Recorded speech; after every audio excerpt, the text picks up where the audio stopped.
I'm Jody. And I'm Alison. And you're listening to The Blume Saloon. It's a Judy Blume... It's a Judy Blume book club. It's a Judy Blume book. Boo-boo-doo-boo-boo. Welcome. We're really good at this. Guys, guess what? We are starting a new book. It's so exciting. It's so different. So different. Allison and I, we have not allowed ourselves to talk about this book at all. It's been really tough. Yeah. Because I want to talk about it so much. So we've bottled it all up and we're going to unleash all our thoughts and notes upon you. So apologies in advance, or if you enjoy it, then you're welcome. Oh, and by the way, the new book is Tiger Eyes. Tiger Eyes. By Judy Blume, because this is a Judy Blume podcast. She is our hero. Mm-hmm. One day, we're going to go pay her a visit. We're planning a trip to Key West. Mm-hmm. At some point. She's not aware of this, so don't tell her. It's going to be a surprise. Yeah, please keep it secret, because we want a fully authentic reaction when we just show up at her door.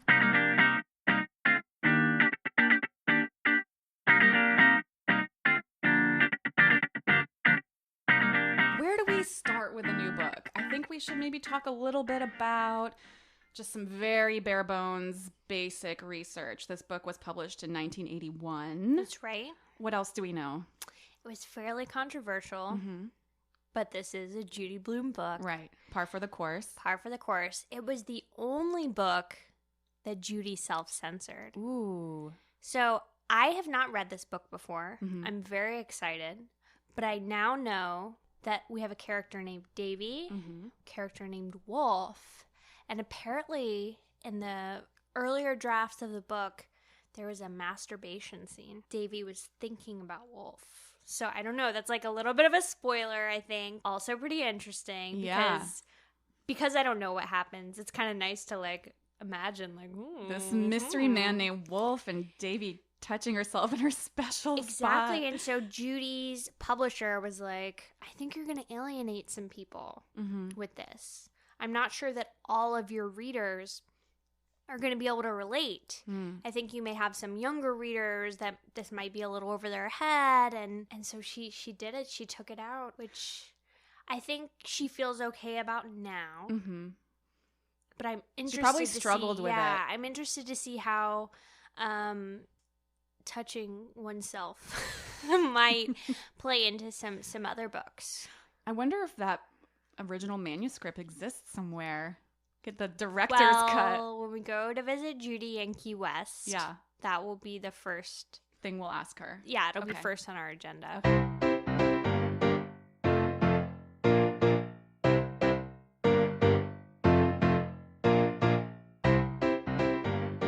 1981, interesting time. Yeah. Should we do that now? Or yeah. Okay. Let's go for it. Let's set the tone. All right. Should we play some flashback music? That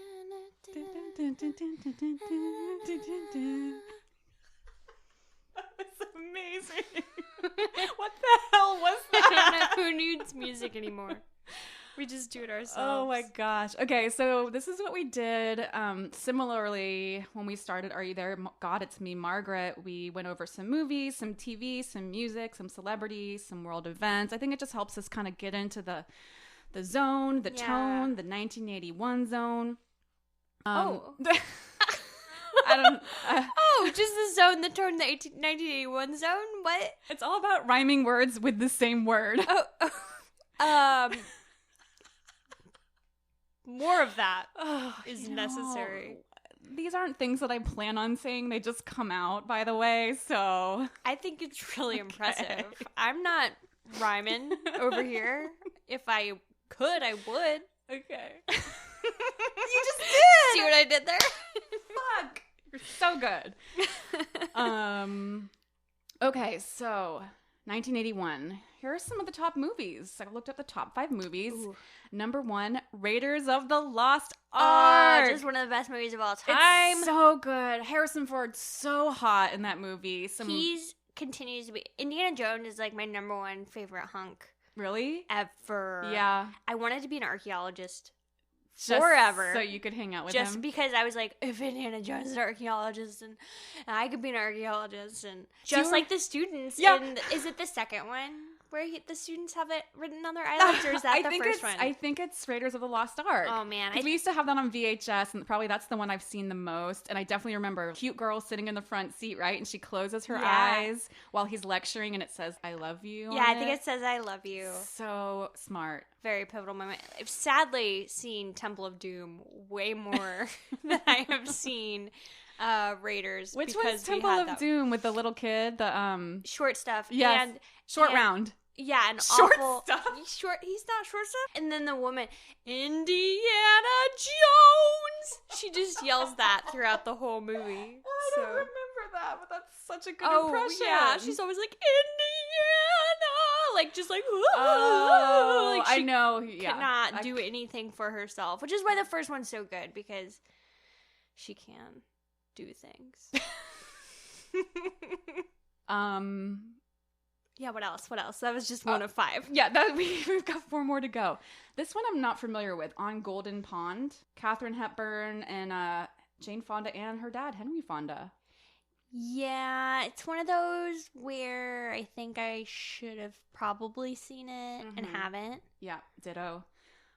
Maybe it's something that we'll revisit, because I don't think we ever talked about this, but after we went over the movies from 1970 and Margaret's Day, I actually did go back and I watched Love Story. You watched Love Story? Yes, so we should talk about this off air. Oh my gosh. And I watched Airport, which is another one that was actually really good. Oh, we've... Tangents. Sorry, guys. Okay, let's get back on track. Number 3 was Superman 2. Is this the one where I think he and Lois Lane are going to get married and he kind of agrees to give up his Superman powers for her? Sounds right. I remember. Definitely have it's fuzzy visions that correlate to that. Okay. When I think of Superman 2. So... Okay. All right. Well, that's another one we can watch just to make Arthur. That's the Dudley Moore. He's like a drunk millionaire. I don't remember much besides that. Stripes. I never saw that, but that's the Bill Murray something. Vietnam War. Yeah. I can picture the cover and it's just Bill Murray's big face. It's a good thing this isn't a movie podcast, because we're like, that movie. But I also took note of some movies not in the top 5, but ones that I personally remembered. So, Mommy Dearest. Oh, what? Oh, yeah.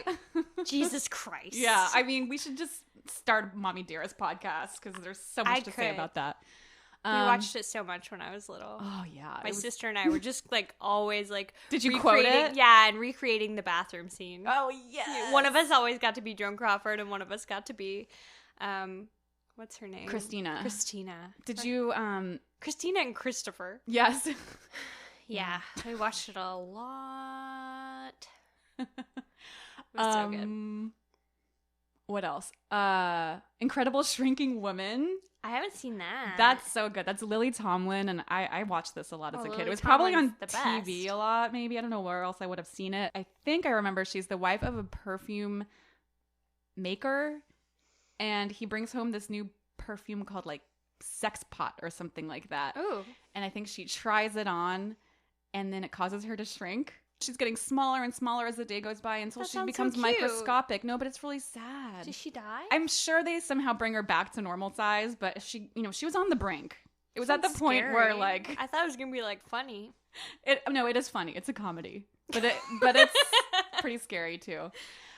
Great Muppet Caper. Oh, that's great. Fox and the Hound. Oh, a couple kids ones that you remember. Great. And then, did I say Endless Love?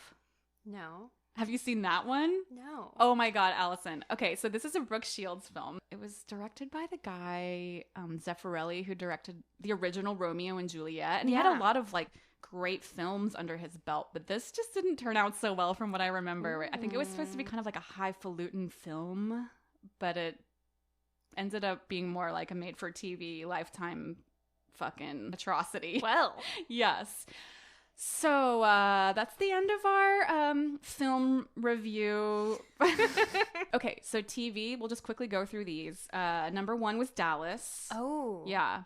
Who shot know JR? the hair. I know the outfits. Like, it's very memorable just for those reasons. Yeah, it was huge.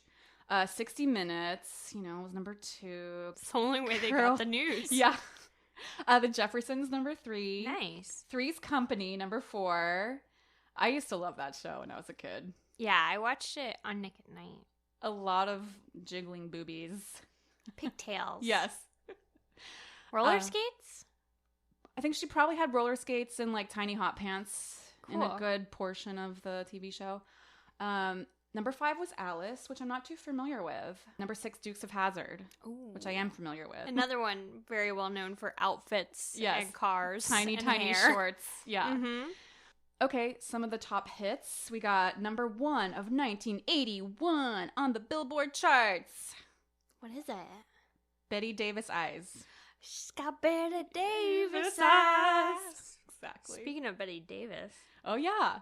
We were just talking about her before we started the podcast, so that's cool. So many full circles. Endless Love, which... Was that for the movie? From the movie. Mm-hmm. That so was I know that 2. song. That's like Lionel Richie, right? And Diana Ross, yeah. Right. My endless love. That's some good singing, Jody. No! That wasn't me! Lady by Kenny Rogers. Oh, wow. Yeah. Just Like Starting Over, John Lennon. Jesse's Girl. That's a great song. Celebration, Kool and the Gang. I was going to say, when does it pick up? I think, this ballads were really doing well. I think this was the tail end of disco. So there was probably a bit of a, when music kind of goes out of fashion, there's always a 180. And MTV was going to start pretty soon. Exactly. Oh, that's so interesting. Kisses on My List. Your kiss is on my list. You know that one? Oh, yeah. And 9 to 5, Dolly Parton. And that's also from the movie 9 to 5. The iconic movie 9 to 5. We've got some people that you may be familiar with born in 1966. And the reason we're pulling this up is because they would be the same age as Davy, our heroine protagonist of Tiger Eyes. So this will give you some context Who for... is she? Yeah. Like what was she like? Who are her contemporays? Yeah, that's perfect. Cindy Crawford. Oh, interesting. Mm-hmm. Okay. Janet Jackson. Mm-hmm. Selma Hayek. Oh, wow. Halle It's Berry. always interesting to hear these people in the same conversation. You don't realize they're the same age. Yeah. I know. Some of it's Did you say mind-blowing. Halle Berry? Yes. Oh, wow. I always thought she was so much younger. Yeah. Adam Sandler, again, I consider him to be a little younger. Michelle Duggar.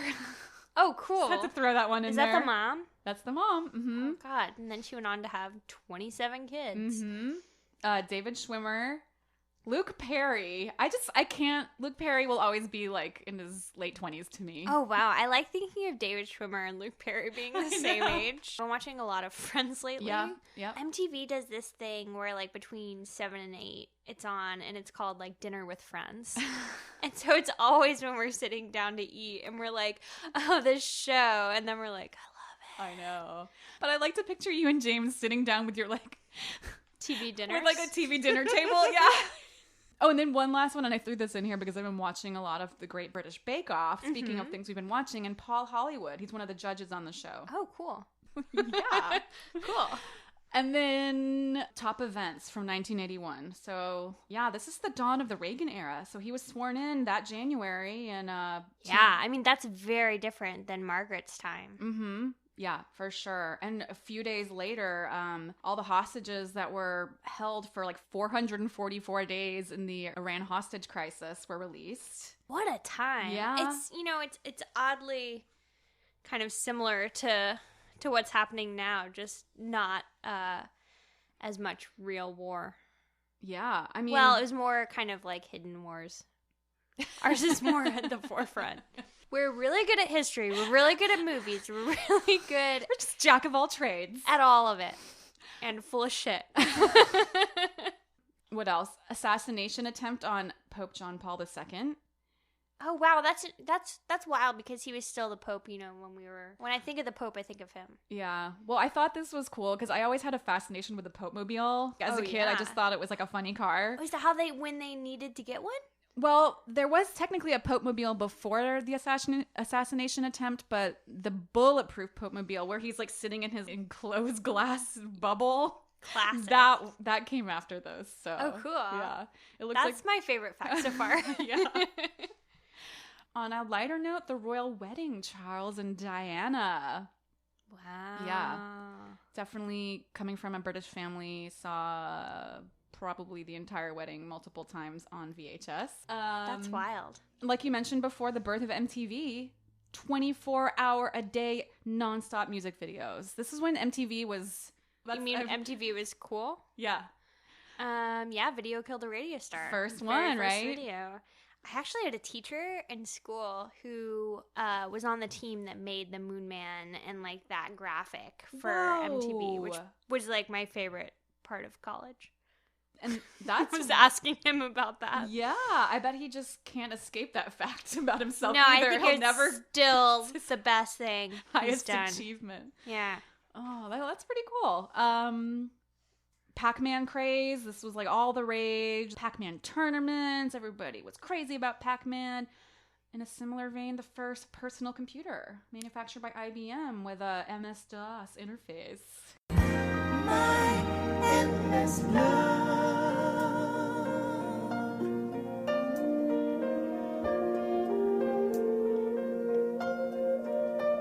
Well, let me tell you what I found out. Oh, yeah, please. I was really kind of captivated by this book being called Tiger Eyes, and there also being a magical crystal called the Tiger's Eye. Do tell. Well, I had one when I was little, and So it did was I. one of my most prized possessions. I had like a weird little box with a tiger's eye in it. I'm glad we both had them. Mine was in the shape of a lion. It should have been in the shape of a tiger, but Whoa. I think someone fucked Mine up. was just like a little polished stone. Yeah. Because apparently you don't want to have a raw one because it's asbestos. Okay. I feel like you have so many facts up your sleeve. Let's start from the very beginning. Okay. Tiger's Eye. It's a magical crystal. It's also known as the cat's eye. It's an all-seeing, knowing eye. I love crystals. Shout out to Spencer Pratt. Yes, I was just thinking of him. But just to be super clear, that the tiger's eye is a brown stone. Kind of iridescent. Yeah, it has a yellowy gold kind of finish. There are lines through it. The ancient Egyptians actually used it in the eyes of their deity statues because it expressed a divine vision. That's pretty. It's used for luck, good fortune. It's great for those starting businesses, entrepreneurs. Maybe we should get one and keep it on our mic stands right in front of us. Yeah, we definitely need more Next crystals week. in here. Definitely. It's a great stone for Geminis. Oh. Shout out to the Geminis. Uh-huh. Do you know any Geminis? I don't even know what month Gemini is. It's like late May to like mid to late June. One cool thing, after I realized we have a character named Wolf, is that it may have been known as the quote-unquote Wolf Stone. Oh, dang. In history. Also, I just want to make sure if anyone's like really riveted by this, you can get some cool ass tiger's eye crystal pyramids online from Crystal Vaults. Okay. That's where I got a lot of this research. Who needs to double check it? We'll link to this. Yeah, definitely. But then on a more technical level, tiger's eye is a pseudomorph of a compact quartz. You just said that like you just have known your entire life what a pseudomorph is. Yeah, because a quartz takes over and dissolves the crocodite. Oh. But something else. So I stumbled down a bit of a rabbit hole, and I found a really, really cool comment on a forum post about tiger's eye. The chain that held my tiger's eye broke while kissing a man. So I don't know if the chain broke while kissing the man or if she was kissing a man and the chain broke. Interesting. The tiger's eye also slipped out from the pendant, and the pendant was bent when I picked it up. I've had this necklace for years. Is my stone abandoning me? Is it trying to tell me something? This all happened in a matter of seconds, and I just can't even think about how it did. Wait, this is a post on the This is a comment. Crocodile forum? Yeah, on a Tiger's Eye forum.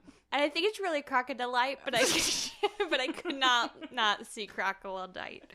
And then the craziest thing happened. What could be crazier than all of this? So I'm on this forum, just like having a great time, and I scroll down, and there's this like the most clickbaity ad that I've ever seen. I'm just gonna pull it up real quick and we'll post it. Warning, don't use probiotics before you see this. It says a world-renowned surgeon's breakthrough discovery of the century. Learn more. And it's this photo, but it's just a really deformed sweet potato. But they're trying to act like, I don't know what they're trying to act some kind of tumor or something? Yeah, like it's like a tumor. Kind of like it looks like a little bit like a fetus. But it's just a deformed... Wait, let me see. It's just a deformed sweet potato. Oh, it looks like a fetus. It's just a sweet potato. Dude, the fact that people can make this clickbait shit is... It was just like a bizarre website about like, you know, like crop dusting and... That's where my research of Tiger's Eyes ended. I love that. And so my real hope is that they come, you know, into the book somehow. I'm really, like, banking on that. But I'm a little worried because Judy keeps it so real, and Tiger's Eyes are obviously so magical. I don't want to say anything because I don't want to spoil anything for you or ruin anything for you. Yeah, please let me have this, Judy. I'll let you cling on to this hope for as long as possible. Was that your main kind of projection for what you think this book is about? Well, so there are things that I do know. You know, I know that our main character's dad dies. I know that at some point she's in the Southwest.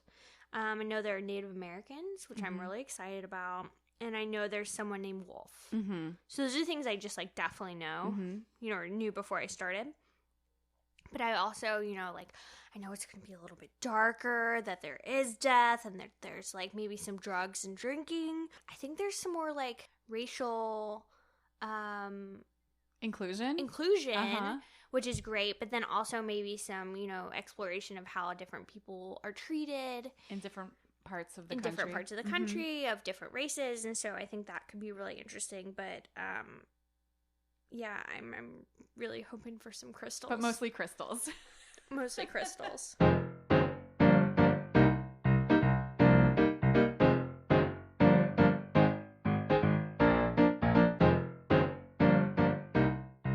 So that's what my brain has come to on its own.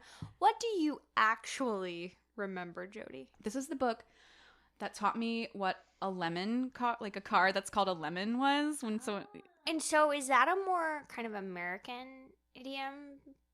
Like, did your parents use that term? Probably not. Oh, okay. So I think my family used it a lot. So I think I already knew. But just go. I'm just.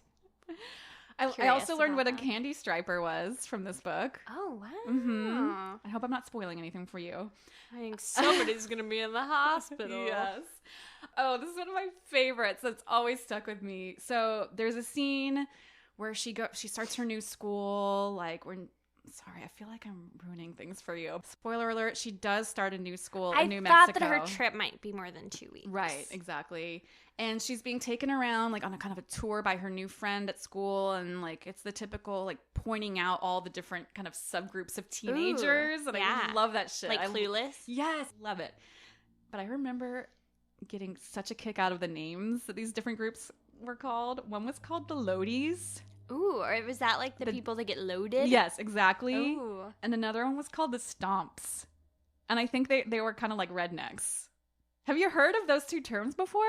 No. I love them so much. Loadies and Stomps. Just have always start using these. Yeah. I remember she makes a new friend at this new school and describes her as having no chin. And I remember as a kid, like, being so worried about not having a chin. Or just like, yeah, like, is that a thing? Do some people not have chins? Aww. I probably was younger than Davy when I read this, so I kind of looked up to her as like a cool teen, you know. She definitely seems pretty cool. Like really independent. She's not very self-conscious. I liked her name a lot. I like that she had a cute boyfriend named Hugh, which we will go over pretty soon. Well, man, we've already like pretty much spent about half an hour on the lead up to this. I know you guys, you Bloomheads, you Bloomers, you're just waiting for us to dive into this chomping at the bit. So, shall we do it? Yeah, let's do it. So we are covering chapters 1 through 6 today. Yeah. All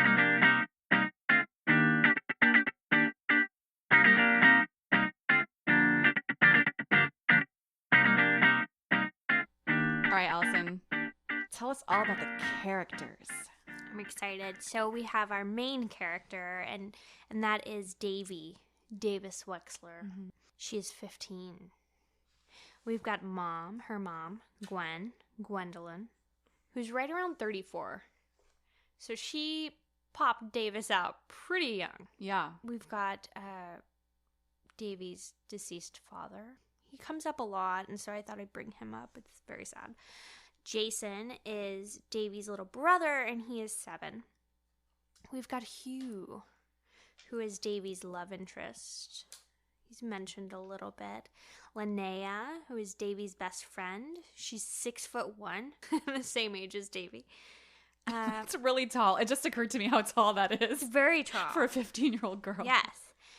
Minka is the cat. I have Minka too. She's a beautiful calico. Yeah. With oral fixation. He looks so confused. She wasn't weaned properly, so she licks everything. That's like my cat Lou. Same, like Penny too. Oh, I wanted to say hi to Fran and Lou this episode. They're listening in the Southwest. Aww. They listen every week. My cats recently moved to Arizona. It's great. They're still in the family, but they have been listening, and I know they're really enjoying it. And so, hey, Fran and Lou.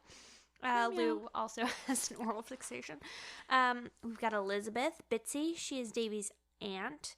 She's helping out. She is Davy's father's much older sister. Yeah, that was interesting. She's 13 years older, and she lives in New Mexico with her husband, who's also in the book, Walter, and he's a physicist in New Mexico. And they seem like lovely people. We'll learn more about them, I'm sure, as we get to New Mexico, but so far they seem pretty sweet and helpful. Chapter 1. Let's dive right in. It is the morning of the funeral, and I am tearing my room apart, trying to find the right kind of shoes to wear. I mean, that just says so much right there, doesn't it? It says so much, and I think really shows us how much the tone has shifted from Are You There, God? It's Me, Margaret, which is very much, for 11 and 12-year-olds. This is a bit darker. It's taking on darker subject matter. I mean, a funeral is mentioned, and just you can tell, like, she's frustrated. But at this point, we don't know who has passed away. Still a mystery. So Davy's trying to find shoes to wear. We're introduced to her mom and her little brother, Jason. At this point, her mom seems to be keeping it pretty cool. She's just like, Davy, just put on a pair of my shoes. So Davy goes to her mom's closet. I thought this was pretty great. The pair of shoes she picks out are a 3-inch pair of heels with ankle straps. Very practical. At this point in time, there's a heat wave going on in Atlantic City, which is where they live. 96 degrees. Yeah. This is summertime, 1981, just before school starts. Davy mentions Hugh, who is her love interest, as Alison just described, and how 2 days ago they were having a great time on the beach, and there seems to be a lot of mystery surrounding, like, what happened, whose funeral is she going to? And who is Hugh? They were at the beach together. Hugh's also at the funeral with his sun-bleached hair. He definitely sounds like a dreamboat, I gotta say. He's the moose of yeah, of it's our new book. moose. Except it's not unrequited love.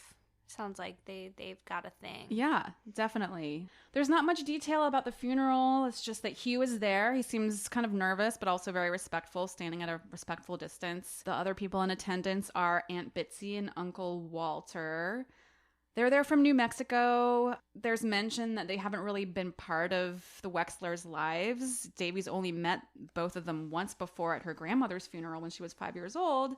So there's a little bit of mystery surrounding them too. Like, why haven't they been part of the family? What are they doing here now? So I got the sense, and maybe you feel differently, but I felt that reading between the lines that Aunt Bitsy and Uncle Walter are kind of annoying to Davy. They're standing behind her at the funeral and they're whispering to each other, and her aunt is making small gasping noises and she can feel their breath on the back of her neck. And in just that small, short paragraph, it seemed a little disdainful. I don't know. Yeah, I think the way that I interpreted this is that Davy and her family are a little more real, a little more raw, like kind of scrappy and take care of themselves. Whereas Walter and Bitsy might be a little more uptight, a little more kind of hovery over the situation and trying to make things better when maybe Davy and her mom and brother just want to cry it out. Poor Jason, the younger brother, he's only 7 years old. You know, he has different coping mechanisms, and it seems like he's just trying to take emotional cues from the grown-ups in his life, standing in between Davy and his mom, and he's looking back and forth between them.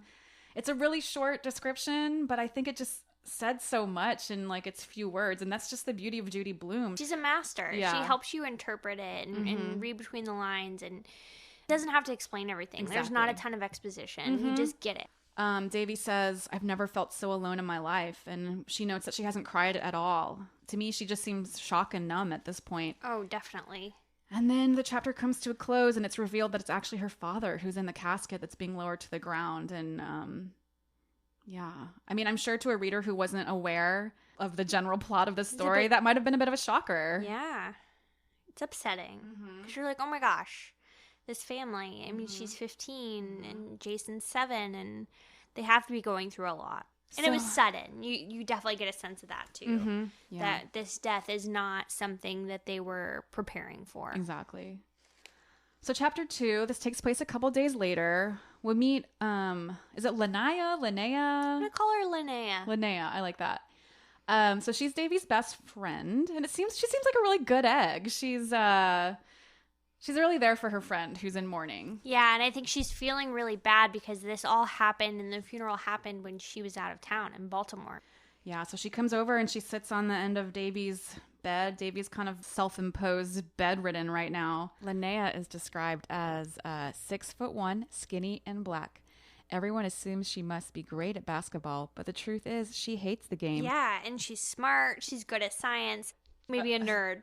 And it seems to me at this point that it's just kind of the two of them. They don't have like a larger crew they hang with. No, it's a small, tight-knit group. Davy has dozens of newspaper clippings just strewn about her room. We can read one of the snippets here. Yeah. Adam Wexler was shot in the chest and killed Tuesday evening during a robbery in his 7-Eleven store on Virginia Avenue, Atlantic City. The unknown assailant or assailants escaped with $50 in cash.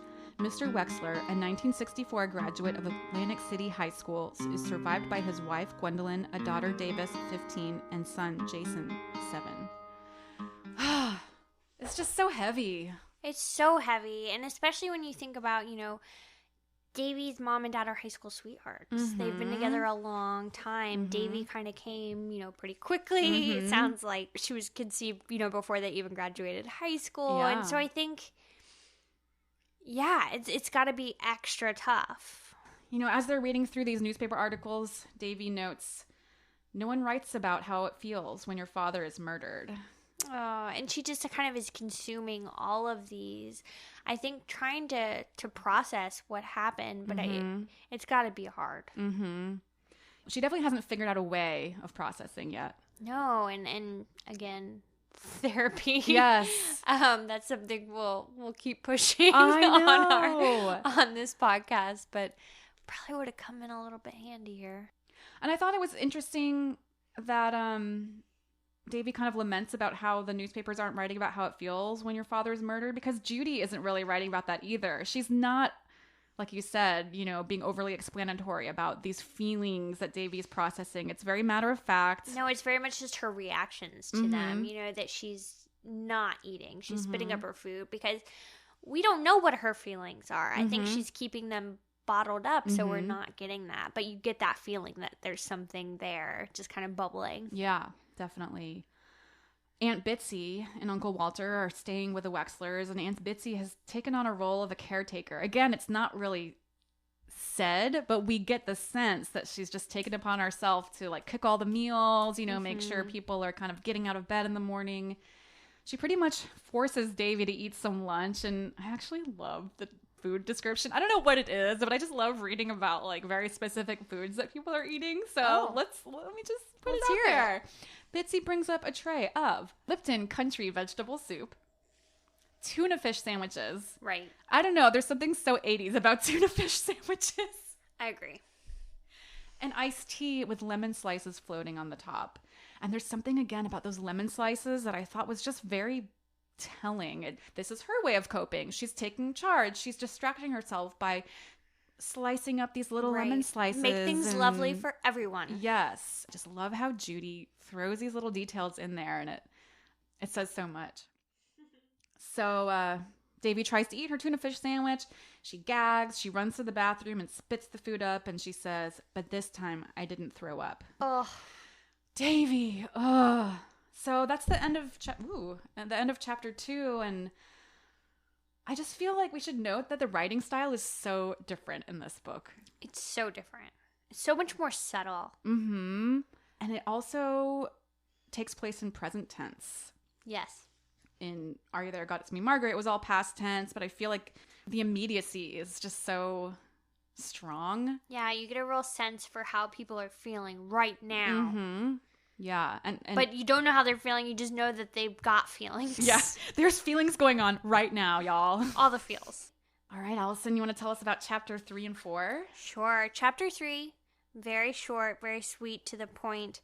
And we learn that the night of the murder, they come home. They can't believe, this has happened. I don't think that they're even able to really talk about it too much, but that Davy and her mom and Jason all get into bed together with all the lights on, and Jason asks, like, do you think it hurt when Dad got shot? Which is just so upsetting.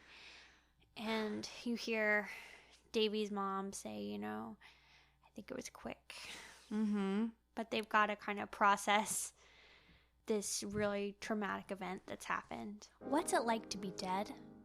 Peaceful. How do you know? I don't know, really, but it's what I believe. Suppose they come back. Who? The guys who shot Daddy. Suppose they come back and shoot us too. They won't. How do you know? I just do, that's all. Do you think it hurt? What? When Daddy got shot, do you think it hurt him? No, I think it happened so fast he didn't feel a thing. That's good. Isn't that good? Yes, that's good. Now let's try to get some sleep, okay? Okay.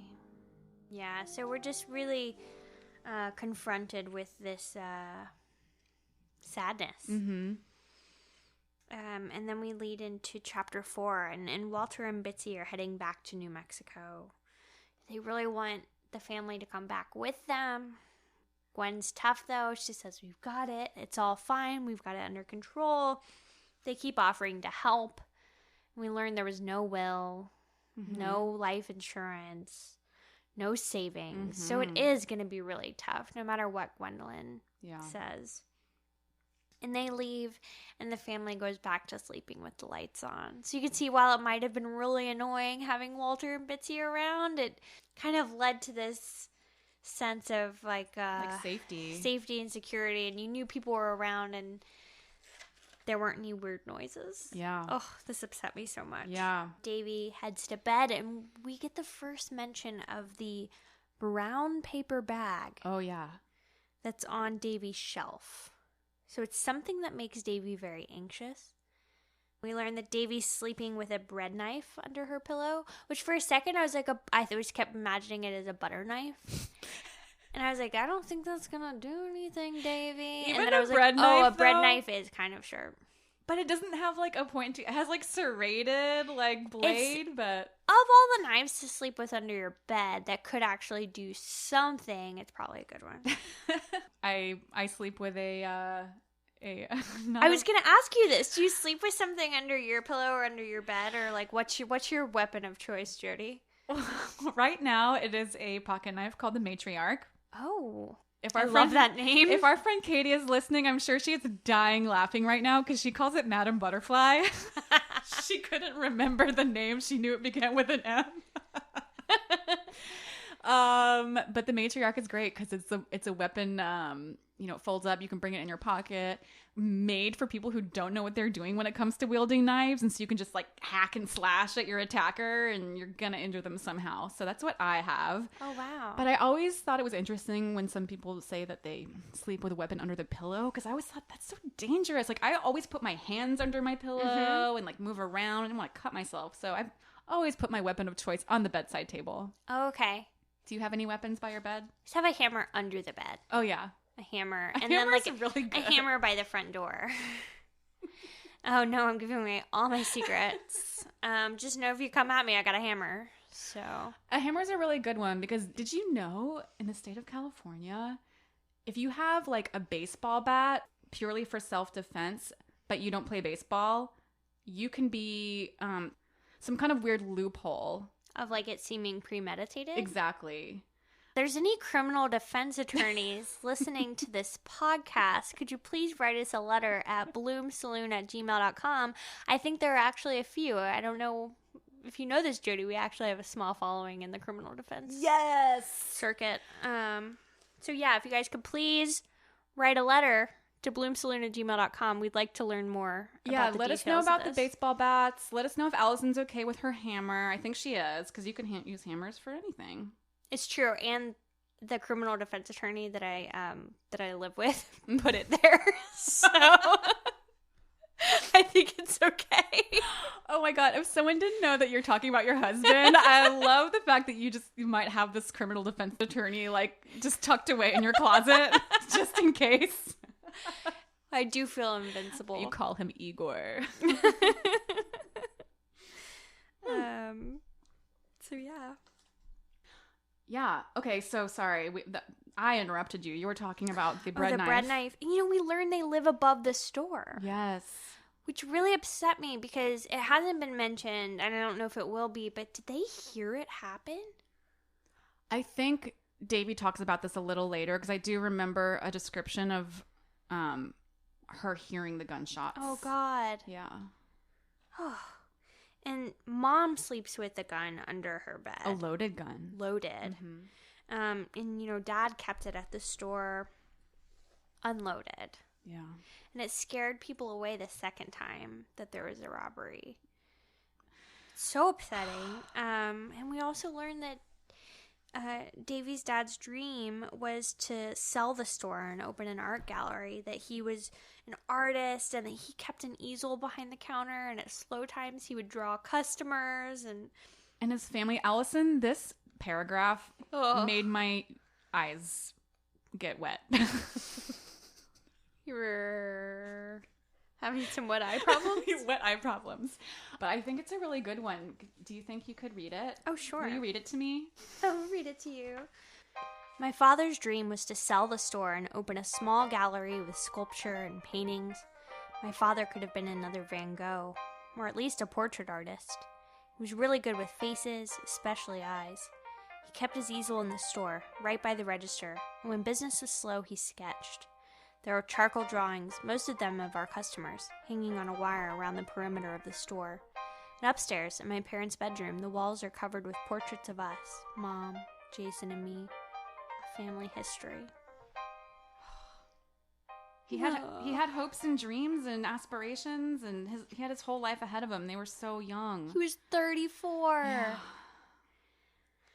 And then we also learn a little bit more about Hugh, that he had been working at the store all summer. He was an older man going into his senior year of high school. Oh, yeah. Yeah, which is interesting because Davy's going into her freshman year. Yeah.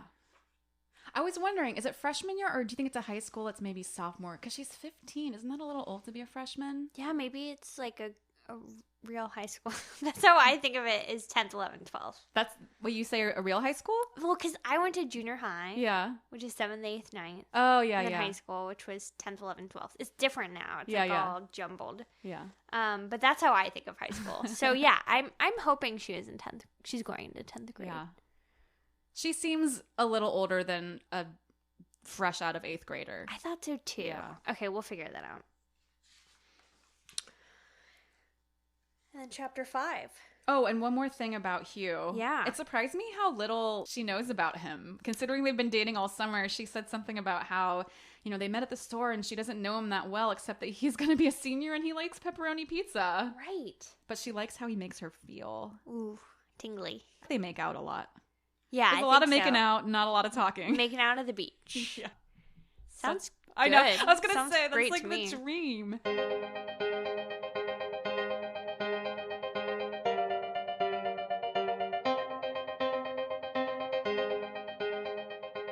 Chapter 5, Hugh rings the doorbell. I love that, it's another device that Judy often uses. Oh, Just yeah. ring the doorbell, mystery. Ding dong. Mystery person. Hugh rings the doorbell. And when they hug, he starts crying. Yeah. Oh, and, he says, let's take a walk on the beach. And Davy reluctantly, kind of at the pushing of her mother, she agrees. Oh, because she hasn't left the house since the funeral. No, she's a mess. Yeah. And then there's an amazing quote about the conception of Davy. Yes. That I wanted to read quickly. They're walking to the beach, to the boardwalk. It's Atlantic City. It used to be a dump. It's gotten a lot nicer now that there are casinos that our garbage president put there. So the quote, I was conceived on the beach, under the $1 Million Pier. My parents used to call me their $1 Million Baby. I love it. I love that she knows that. Yes. This is probably one of the paragraphs that put this book on the most frequently challenged list. It's true. But, I think this kind of really helps us understand Davy's relationship with her parents and what kind of parents that they were. Yeah. They're not sheltering Davy anyway. They're telling her like it is. And she's definitely a much more mature young adult than Margaret. She knows the world a little bit more. Yeah.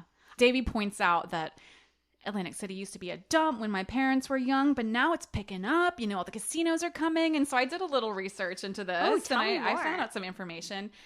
So that would have been pre-1978 because this book takes place in 81. Right. So I think it was like 76. New Jersey, some people voted. I don't know how this works, but they voted to make gambling legal in the state of New Jersey, but only relegated to Atlantic City. So Atlantic City was the first city outside of Nevada with legal casinos. Cool. And so the first casino opened in Atlantic City in 1978. It definitely brought a lot of jobs and people to the city, a lot of tourism, but now it's like a failure. Oh, yeah. Well, I think Sandy was really, really bad for them, the whole kind of Jersey, New York coast. But I've heard some stories. Oh, yeah? Of people that have had like bachelor parties in Atlantic City, and you go like a block off the boardwalk and shit's a little sketchy. I went there once in probably like 98 or 99, and it was kind of how you described, everything is like glitzy and glamorous like on that one strip. And then we didn't know what we were doing, so we just like booked a hotel like a couple blocks off, and we were like, what the fuck. There was like a condom under the bed, a used condom. No. Yes. Oof. I went with my boyfriend at the time for Valentine's Day, so that was really romantic. Well, there's a hotel that my husband James and I really like to book when we go to Disneyland. And they gave us the room key once, and we walked in, and a couple was like getting busy on the bed. Oh my God. And so they were like, oh, sorry, we forgot we already put someone there. And we weren't that freaked out. We just like closed the door and we're like, sorry. And we went back down to the front desk. But you could tell by the time we'd gotten to the front desk that they'd had a call by the people. And we're just like, so sorry about what just happened. Jesus Christ. Did you get any kind of comp or? I think we might. I mean, the thing is the rooms are like very inexpensive anyways, because it's like a weird hotel in Anaheim. That was a good time. Weird hotels. Yeah. The things you'll find. Yeah. The things that will happen. Hugh, they're walking on the beach. Hugh asks, what are you thinking? I hate that question. And she just says nothing. Because I think, she's not able to express how she's feeling or thinking. She's just able to know that she doesn't feel good. Yeah. And then Hugh puts his arms around Davy and kisses her. And she's just like, I can't do this. But it also reminds Davy of that night. So it's like, I want to learn a little bit more about what happened. Yeah. But she runs. She runs home, and then she proceeds to stay in bed for 5 days. God. Davy, things are going to get better for you, I promise. But man, oh man, are these some dark chapters. Thank you for joining us on this dark journey. We're going to get through it together, day by day. This is chapter 6. Davy's become an insomniac. There's a description about how she prowls her apartment, carrying her bread knife around at night. And I've definitely been there. I think we've talked about fears of intruders and predators and Madame Butterfly and your baseball bat. And, you know, there's definitely times where you lay in bed awake at night, just convinced someone's about to break in, and there's no going back to sleep after that. Yeah, when my dog's not home. Oh, yeah. I'm really scared. Dog is a really great alarm. Because I know she will bark at the scary sounds. Mm-hmm. And when she's not there and there are scary sounds, I don't know, you know, like I can't judge them on my own. I need her. Yeah, I think the Wexlers should get a dog, actually. It's a good idea. And then there's another mention of the brown paper bag on the shelf. So there's a mystery that's really building here. And guess what? It's been 13 days since Davy has had a bath. She describes how her bed smells, but she kind of likes it, which I thought was great. Warm, salty, and slightly sour. Yes, and you guys, I just threw my sheets in the laundry, and I gotta say, that's kind of how my sheets smelled until I changed them this morning. Should probably do that when I get home. But she's kind of reveling in her... Not reveling. That's a happy word. But she's understandably depressed. Wallowing. That's good. Yes. But she also feels slightly bad for the way she's behaving. I think she's starting to realize that she's not the only one that is being affected. Things, right? Yeah. And, you know, who knows what her mom's going through at this point? Who knows? I feel like her brother is kind of bouncing back and forth between seeming resilient and then seeming super anxious. And yeah, I sense that the mom is about to have a bit of a breakdown, but I don't want to get ahead of ourselves. Anyway, she showers, mostly as a favor to her mom, because it's been 13 days. Yeah, she finally gives in. And while she's in the shower, her mom like sneakily changes her sheets. And there's a good dialogue between Davy and her mom on page 20, if you want to do it. Let's do it. You didn't have to do that. I know. I wanted to. You'll sleep better. I don't feel very well. Might be coming down with something.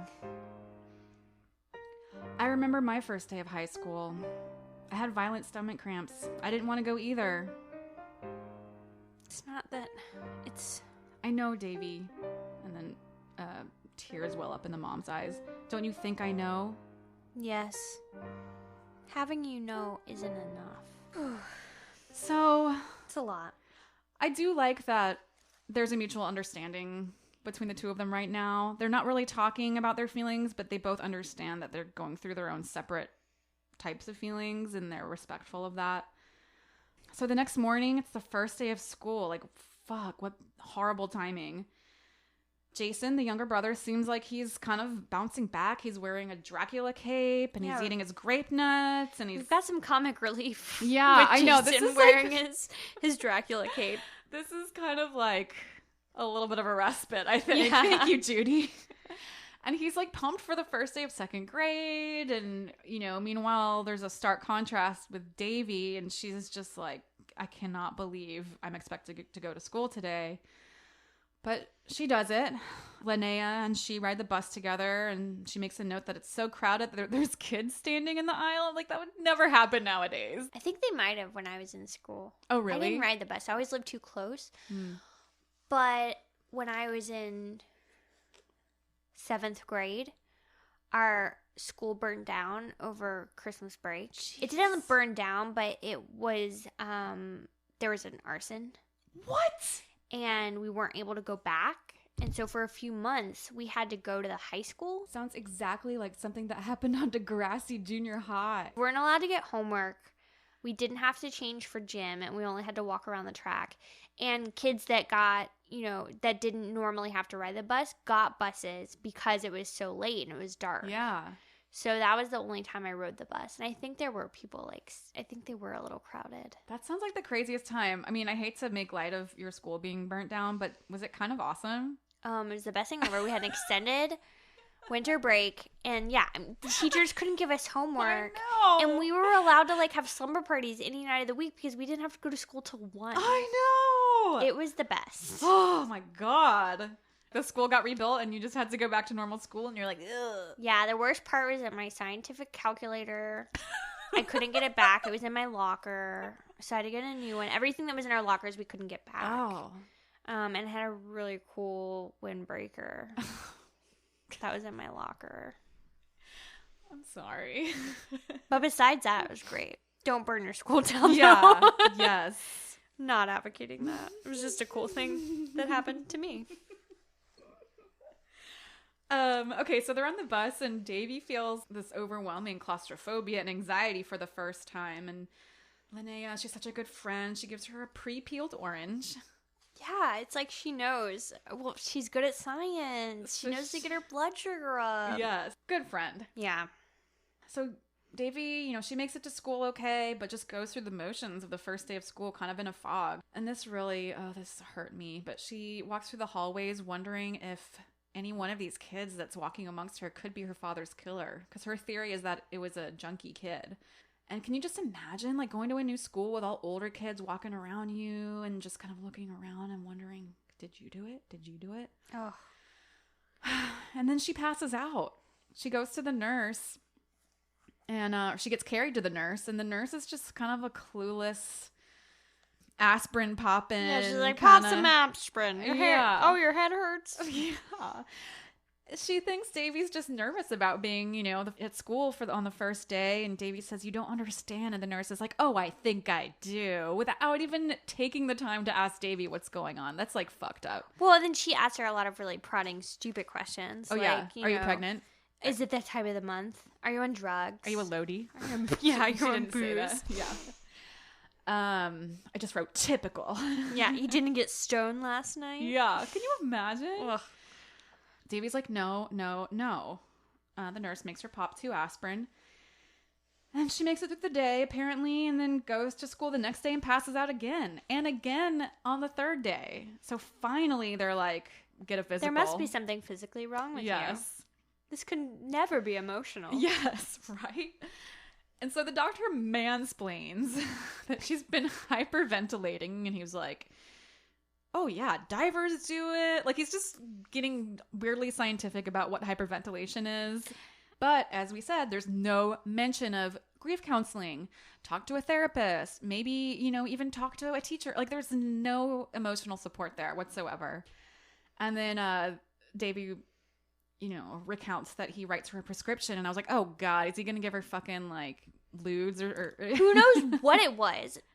Well, she said it was vitamins. But it was a high potency vitamin with minerals. Right. But that, I think it is something and that's just what he's calling it. Huh. That is actually a really good point. Yeah. Because back in the day, you could, in that paternal kind of doctoring, you could give an underage patient some drugs and probably not tell them what it was. I'm sure. Yep. I think you're And he prescribes a change of scene. Yeah. As well. Which is pretty extreme. I mean, I would try a therapist before moving across the country, but, But it's 1981. Yeah. So that night, Gwen, Davy's mom, calls Aunt Bitsy and Uncle Walter and arranges a long-term stay. Or I think they're envisioning it's going to be a couple weeks. Yeah, it was supposed to be just a little more than 2 weeks. Okay. And then they make arrangements.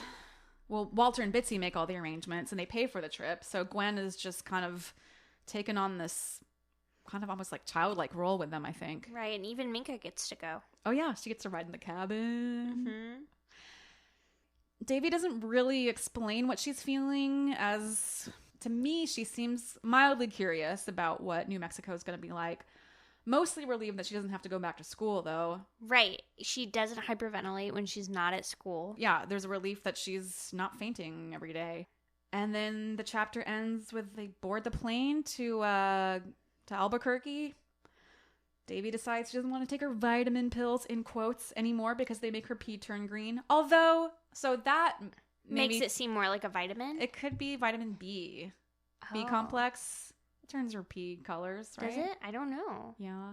We'll have to rate. That That's a me? question. That's something we're going to have to get to the bottom of. Yes. So she's like, fuck these pills. And she flushes them down the toilet on the airplane, which I thought was very... This real transition moment. Yeah. You know that there's a big change afoot. And so she's shedding any kind of anything that reminds her of feeling the way that she's feeling. That is exactly it. I like that. So yeah, what lies ahead in New Mexico? It's time for predictions. Wow, so much beauty in the singing in this episode. So yeah, Jody can't really say anything because she, for the most part, knows what happens. Yeah, I know vaguely what happens. You ready for some crackpot predictions? Yeah. Because I know nothing. Yes. They're going to get to New Mexico. I have a feeling it's not just going to be 2 weeks. I think that Davy's going to start a new school, meet some new people. There's going to be maybe some shady seeming characters or characters that stereotypically would be kind of on the wrong side of the tracks, maybe getting into some trouble. Davy's going to get wrapped up with them, but really they're going to be good people. I love it. I think Walter and Bitsy are going to be maybe a little overbearing, maybe a little more strict than Davy's parents had been. I think Davy's mom goes back to deal with this store, so she doesn't have her mom to lean on, and there is this whole kind of, interesting challenge with these new authority figures in her life. I think there's going to be danger. Yeah. There's going to be some danger in the canyons. Tiger eyes, danger in the canyons. And Crystal.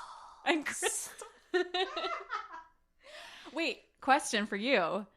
What do you think is in the paper bag? Crystals. Oh.